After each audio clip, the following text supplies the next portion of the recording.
You're listening to the Cyberwire Network, powered by N2K.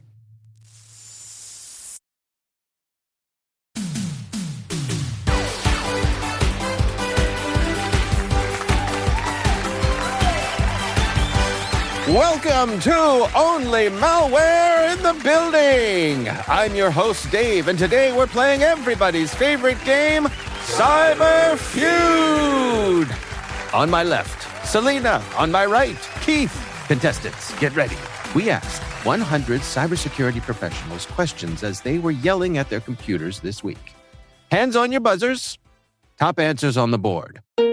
Name something your computer does that makes you say, "Yep, that's malware." Selena. It suddenly gets really slow, like it's thinking about every bad decision it's ever made. Survey says... Number one answer. Slow performance is on the board. Keith, chance to steal. Name something else that screams malware. Pop-ups. It's got to be pop-ups. So many pop-ups. Pop-ups asking me to update software I've never heard of. Survey says... That's a big one. Pop-ups everywhere. We've also got your browser homepage changes, your antivirus starts panicking, and my personal favorite, why is my webcam light on? All right, next question. Name something malware steals. Passwords. Survey says... Top three answer. Money. Survey says... Number one answer. Malware loves money, folks, almost as much as it loves bad security practices. Stick around, because whether it's ransomware, spyware, or something you definitely didn't download on purpose, there's only malware in the building, and we're about to find out who invited it in.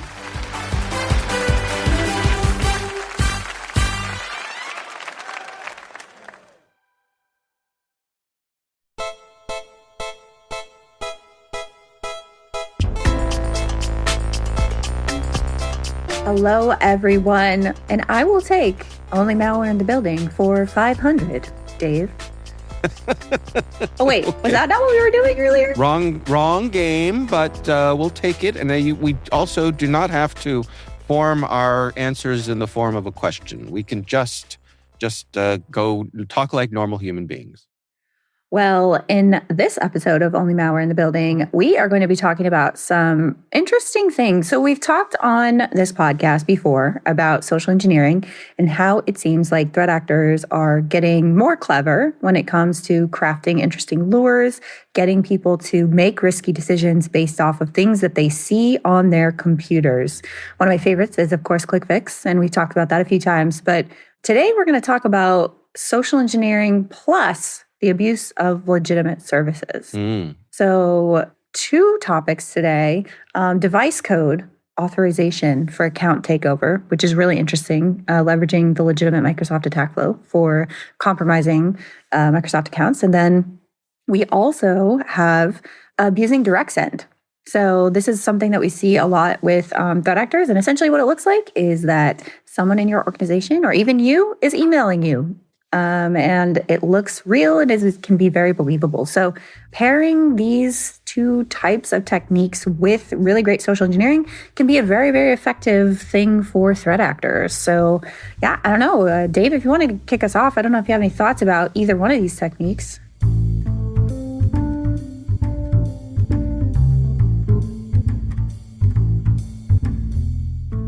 Well, I mean, I think...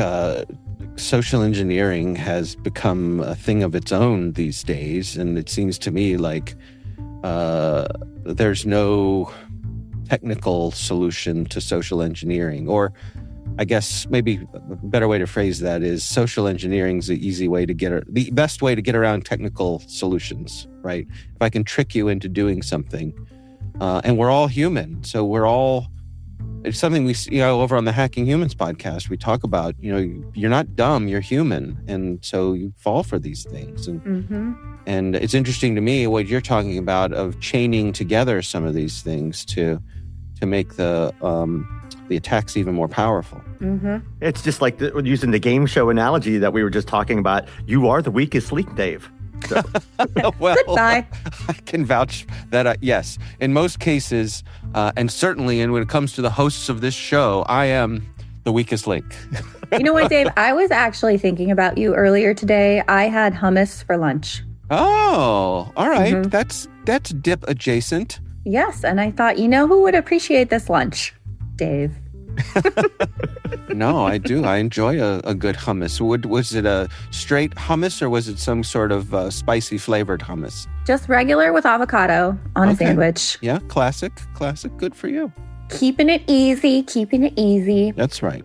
Well, we also can't have an episode without talking about dips. So this is one of our first cold opens that we didn't talk about dips, so we have to throw it in there somewhere. That's So- right. Yeah, it has to be a snack, appreciate it. something that you can eat in front of the TV. And actually, talking of TVs, it's a really great analogy for the device code phishing because I think most people are familiar with when you get a new TV, you set it up, it's like a little device, a device code will pop on screen. So like, scan this QR code to add your account to this television, for example. Right. And it's sort of that authentication flow that threat actors are taking advantage of. And in these cases that we're seeing, it is the Microsoft OAuth device authentication flow. So, Microsoft 365, it'll say, hey, scan this QR code to add a new device to your account. So there'll be these really interesting lures, and oftentimes they're business relevant themes, something that you might be expecting anyways from your HR or your company comms. And sometimes it's a link to a QR code. Sometimes it's a QR code, but you scan it and then it kickstarts the device code authentication process. And we see this both from e-crime actors as well as APT and espionage threats. Well, help me understand here, Selena. I mean, how does it begin? Am I just going through my email and I see something that perhaps pretending to come from HR or something like that?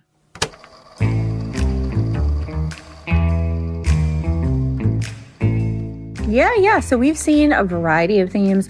One that I thought was pretty compelling was salary bonus, employer benefits, things of that nature that Right. come at the beginning of the year. Here's the pay rise, employee pay rise. And so it'll look like something that was like a document that was shared or something that was shared from Microsoft. And so, it's a URL you'll click on. In combination, it'll lead to like a QR code. You scan that and essentially it takes you through that overall process. So social engineering really plays a role here, right? Like you have to craft a good and believable lure that makes someone think, okay, I should engage with this. And so you log into an application with the legitimate credentials because that's the process. So you point them to that app and then it will generate a token. So this is what the threat actor is actually like looking for. So it'll say, okay, how do you give me this token or turn it over in some way, or they'll email it to you.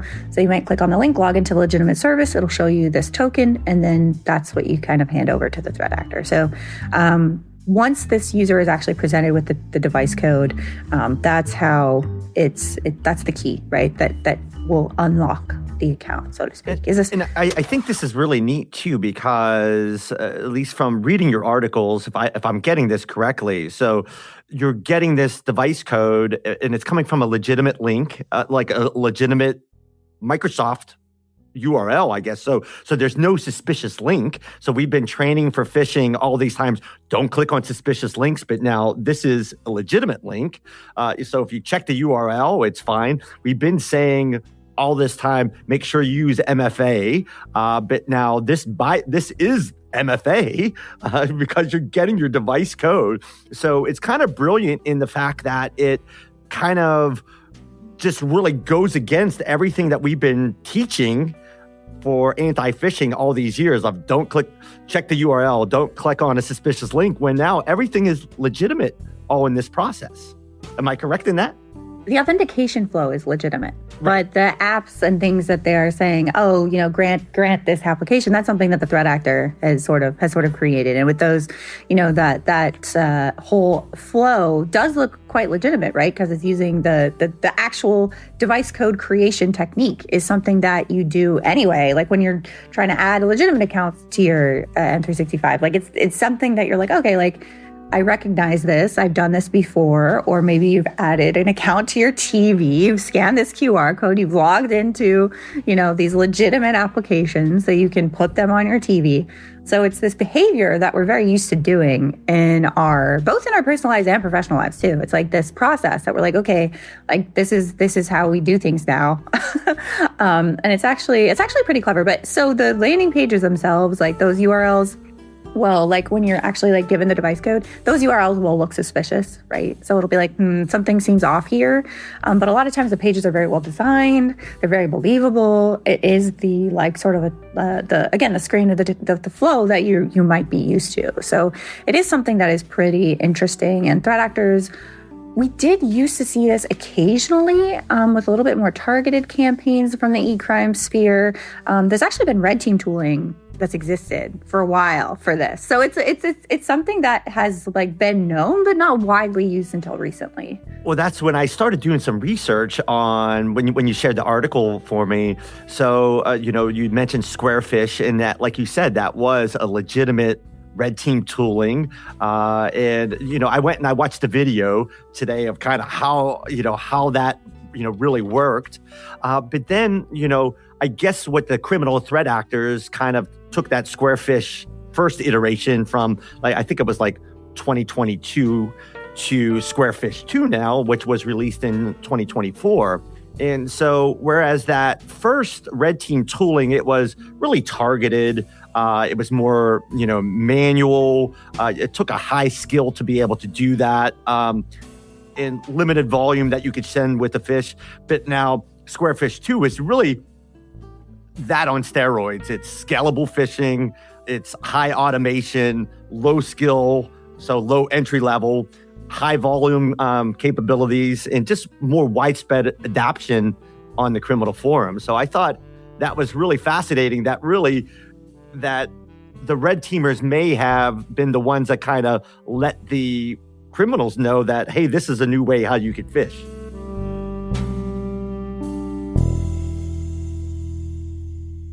Yeah, I think it's really interesting because it was around, and it was something that, was not widely seen, but we had seen it from red team and targeted attacks and from the e-crime thing. And I remember last year before, there was a lot of talk about APT threat actors being like, oh my gosh, like, look at this really unique attack chain, this thing that these espionage threat actors are using now. Oh my gosh, it's so impactful. And I remember one of my researchers being like, yeah, we've seen this. Yeah, he was unimpressed. Ain't it the way? Yeah.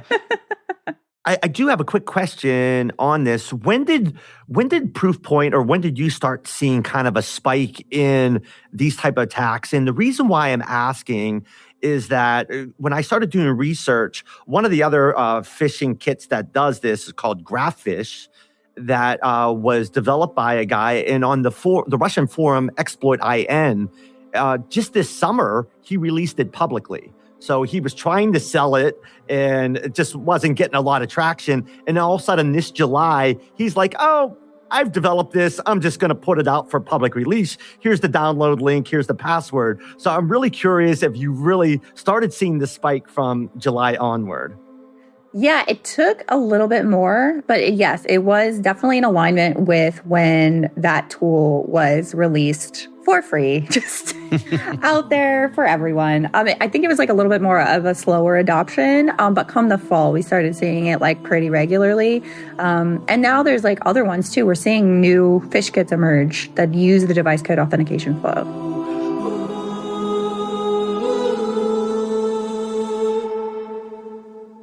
Stick around after the break.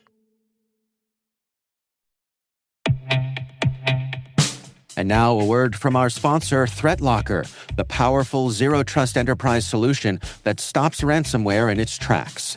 ThreatLocker Protect is the core ThreatLocker product focused on endpoint security, designed to prevent unauthorized software from running, control how applications interact, and manage access to storage devices. Its building blocks are allow listing, ring fencing, and network control. Allow listing is a deny-by-default software that makes application control simple and fast. Ring fencing is an application containment strategy, ensuring apps can only access the system resources they truly need to function. Network control locks down access by port, source IP, or dynamically with ACLs that automatically update as IP addresses change. Shut out cybercriminals with world-class endpoint protection from ThreatLocker. And we thank ThreatLocker for sponsoring Only Malware in the Building.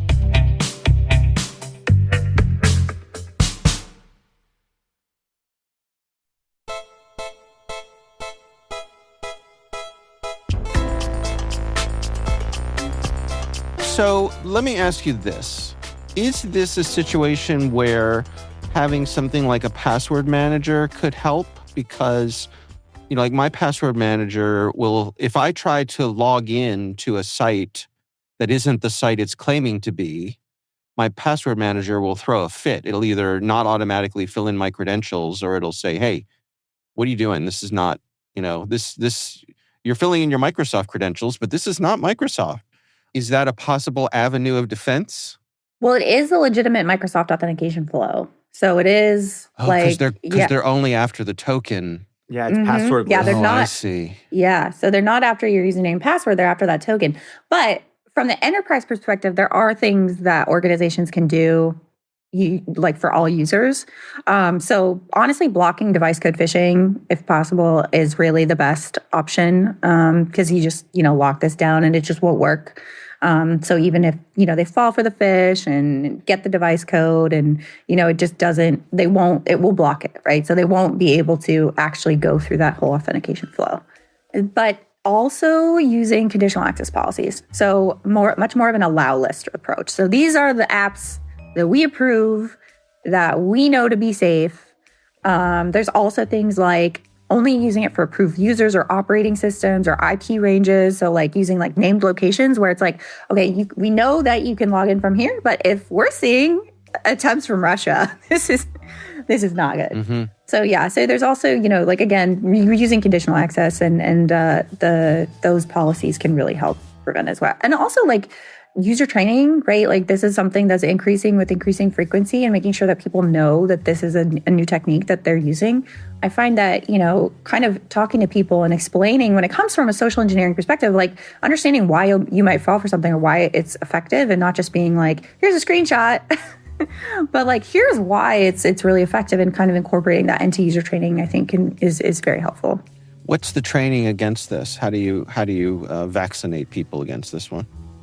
So usually it's looking for suspicious URLs, right? But that doesn't really work, right? Because you're prompted to actually enter a device code. So that is really what it is. So it's the action, and it's looking at the technique overall and seeing the actual device code and seeing that this is how it can be abused. So not entering those from untrusted sources. So if you just get a random email from someone at gmail.com or, an email that says it's from HR that's not working, the lore itself might look and align with our suspicious triggers, right? The social engineering is important there. And it's sending a QR code though too, isn't that the? In some cases, yeah. So having that general awareness of being this is what it's asking for. If someone asks you for your device code, say no. If someone's asking you for your username and password, say no. It's another thing that we're keep it secret, keep it safe. Could you have a company policy in place, for example, that requests from folks like HR need to be verified in some other human-to-human way? Or is that just going to get old for HR really fast? Yeah, I mean, because it's just so much impersonation. I mean, that should already, be part of your organization's user training. If you get an unsolicited email from someone that's pretending to be this person and it doesn't match what her email looks like ping her on Teams, that. It's always this sort of double check and verify no matter what. We get that a lot with like business email compromises too. So like a lot of lookalike domains, for example, can be very, very good. And, if you're getting an unsolicited email from a supplier that looks basically identical to the domain, just call your supplier. Like, did you really mean to send me this?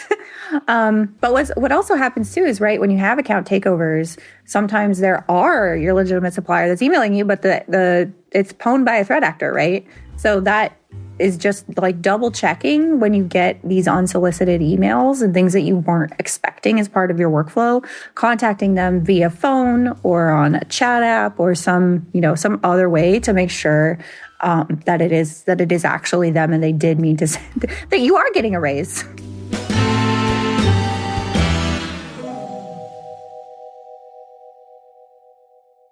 I mean, basically, don't trust anybody, anywhere, anytime, ever again.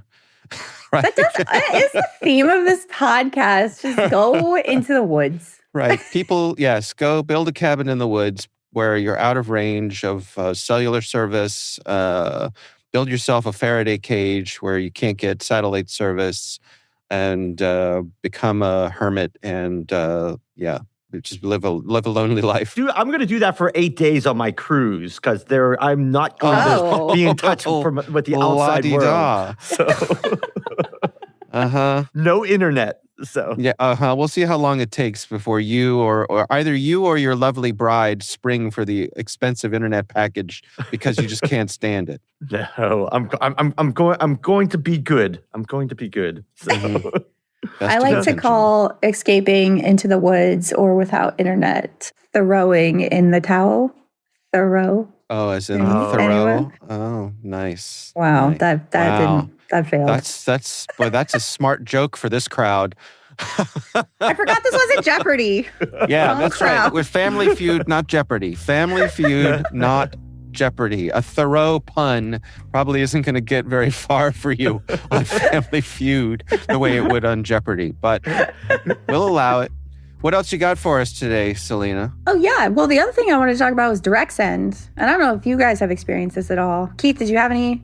Yeah. No. I was just getting ready to pivot to direct sends because this is fascinating too. Take us away. No. I was let you set it, and then I'll add the color. So.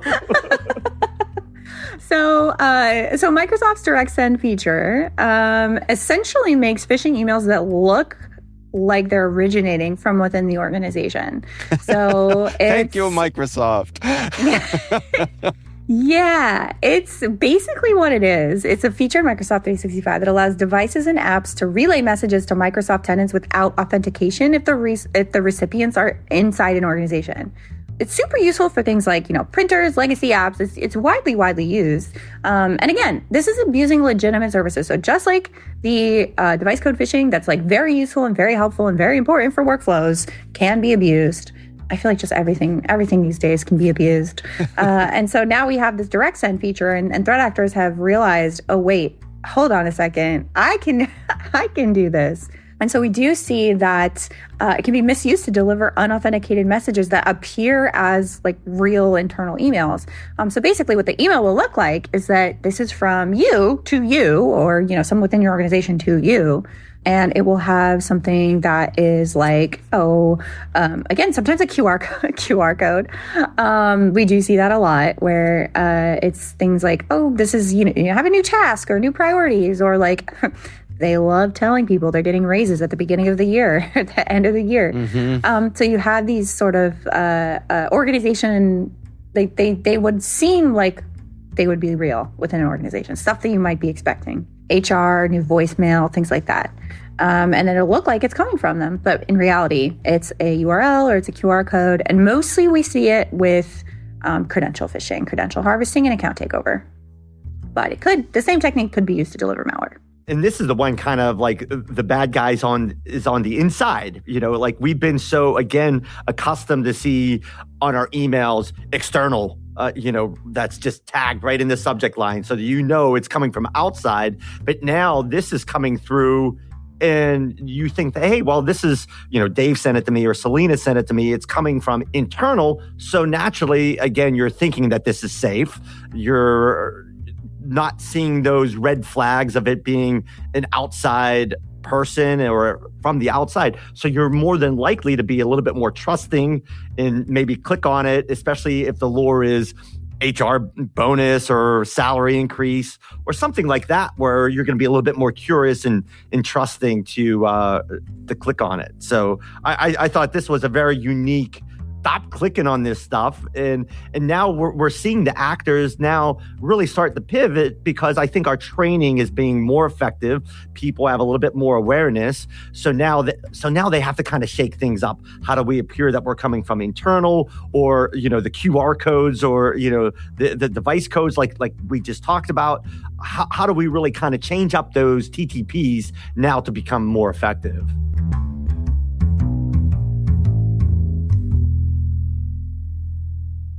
Does this rely on someone else in your organization previously being compromised? No. So essentially what the flow looks like, just as an example, a threat actor will connect to a virtual host and like RDP and 3389. Then SMTP connections are initiated from these hosts to unsecured third-party email security appliances. And then those messages are relayed through appliances to Microsoft 365 tenants belonging to those organizations. It's honestly a little confusing. I'm confused. I don't know about you, Keith, but she lost me at appliance. Yeah. When you say appliance, what do you mean? So some sort of whatever you're using for, like your email security or whatever the apps and services that are incorporated within your tech stack. But essentially what it is what it really comes down to is threat actors are abusing the legitimate protocols that we use in printers to have printers talk to each other. For example, so you can print from the third floor when you're on the first floor to do something very similar. But the good news is you can disable it. So you can reject direct send. You can basically use mail flow rules. So basically you can block email from unauthenticated relay IPs. You can look at the headers to see if that, if it's legitimate. But honestly, if you're not actively using direct send for business critical information, you can just reject direct send. Turn it off. Pull the plug.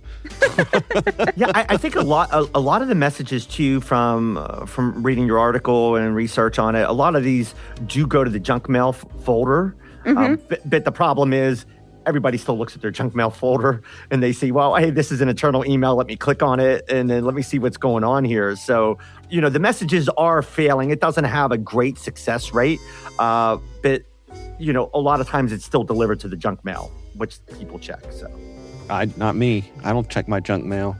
No. Do you check any email, Dave? Are you email free? I do. I mean, in general, I loathe email. It's just one of my least favorite parts of the day. When I think about it, I think it's time to check. I check it a couple times a day, but when I do, my body language goes, I have to check my email. I'm a real sicko because I look at my email too much, frankly. No. I know. Oh. I also just look at everything. Just constant bombardment of information. Yeah. See, now Keith's about to go on his trip, and my wife and I are opposites when it comes to this. When we go on vacation, she will keep up with her email so as to not have an avalanche when she gets back. I'm the opposite. I will ignore it the whole time I'm gone. Then when I get back, I do what I call declaring email bankruptcy. Just to mark everything as read, counting on the fact that if it's really important, they'll email me a second time. Wow. Do you put in your out-of-office message, if you want me to respond back to you, email me. I'll be back on, say, the 3rd or 10th or whatever. Email me then, because otherwise I'm just not going to see it. Yes, I do. Yes, I put the work on them. I don't have time to go through 1,000 emails when I get back from vacation. I'm exhausted from vacation. Yeah, when my husband listens to this episode, he's going to be like, Selena, you need to do what Dave does. Do that. Right. He's put saying, the phone down. Yeah. You remember what Dave said on the podcast, Selena? You don't have to reply right now. You don't have to reply. Yeah. Nope.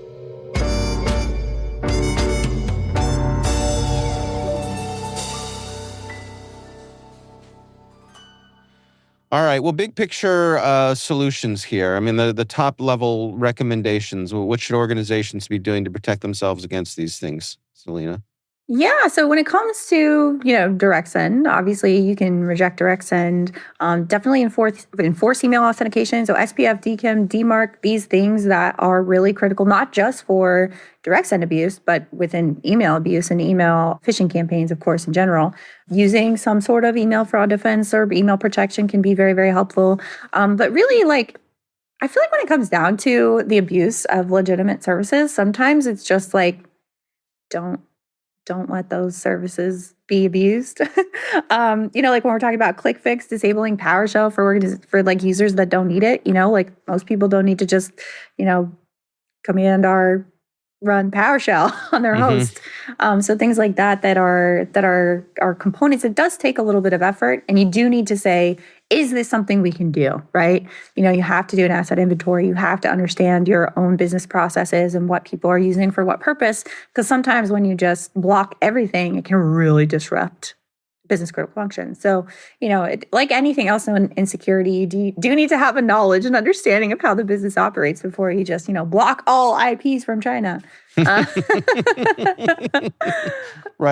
Right. The other thing is just like, how we saw the correlation from the fish kit being released on the underground to it being actively used. Again, you need to have visibility in what the threat actors are doing. You need to have that threat intelligence to see what's being talked about out there in the underground and seeing the new types of tools that are going to be out there. And then because this is a great case in point where if you're following, Exploit IN and, you see this new phishing kit that gets released that's doing something very unique, chances are you're going to start seeing that being adopted in the months following that. And then you can kind of get out ahead of that so that when you see that first, a device code phish, then you're already ahead of the game. So making sure that intelligence drives operations. Yes, that's actually a great point. And, maybe we could just even have a podcast talking about operationalizing your intelligence.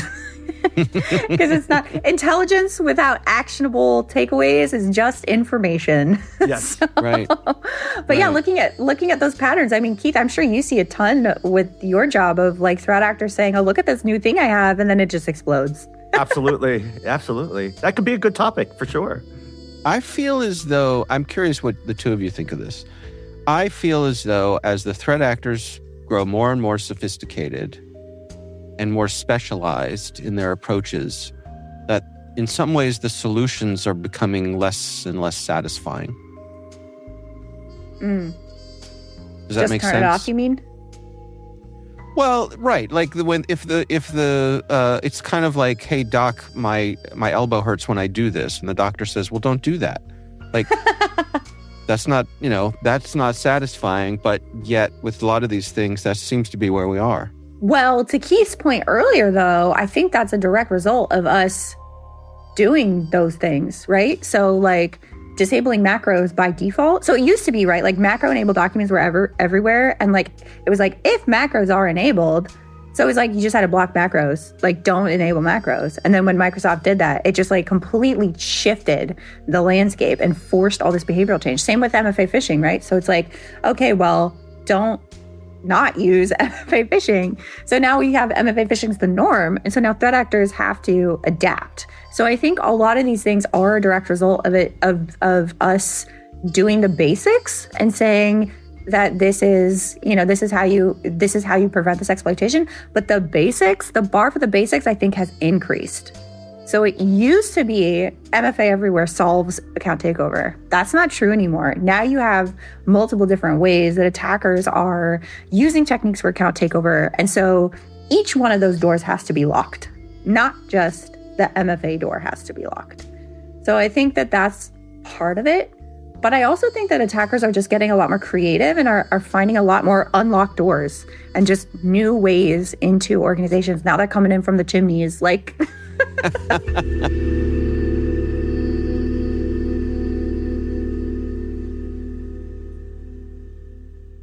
Yeah. You're always going to get a reaction to what we do. Whether that be what we do as defenders or what we reactions to law enforcement takedowns. The bad guys aren't going to just say, you got me. I'm going to go sell hot dogs or something. They're going to continue to come up with new ways and collaborate, just like we collaborate, to come up with new techniques in order to make money. Because really, at the end of the day, it's about money and information that they want. And that's never going to go away.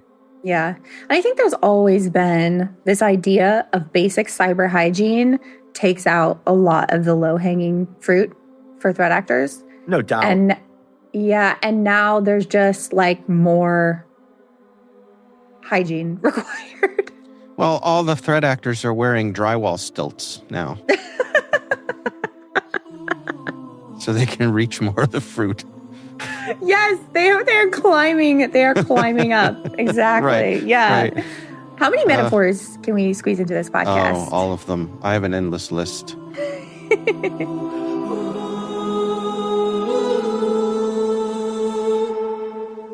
We will be right back after this quick break.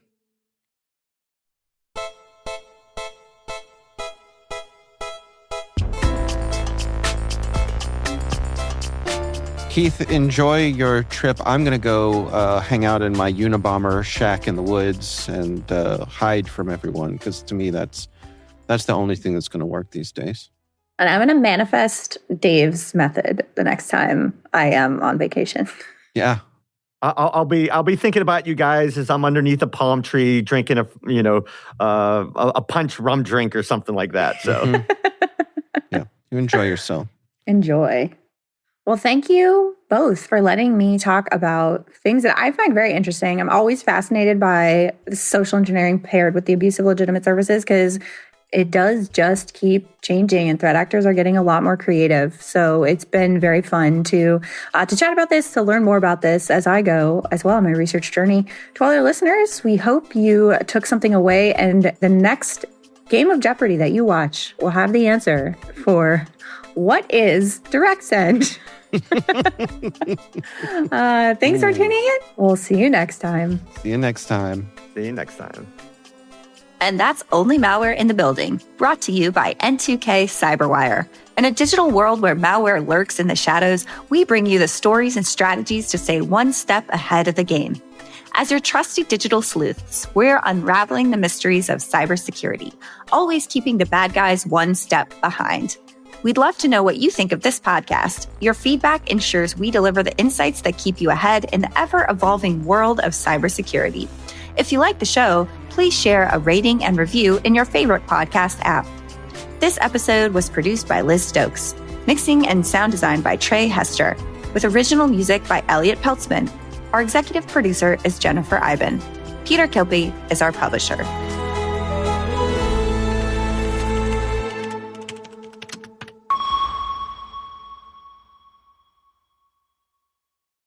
Thank you to ThreatLocker, the powerful zero-trust enterprise solution that stops ransomware in its tracks, for sponsoring Only Malware in the Building. Visit threatlocker.com.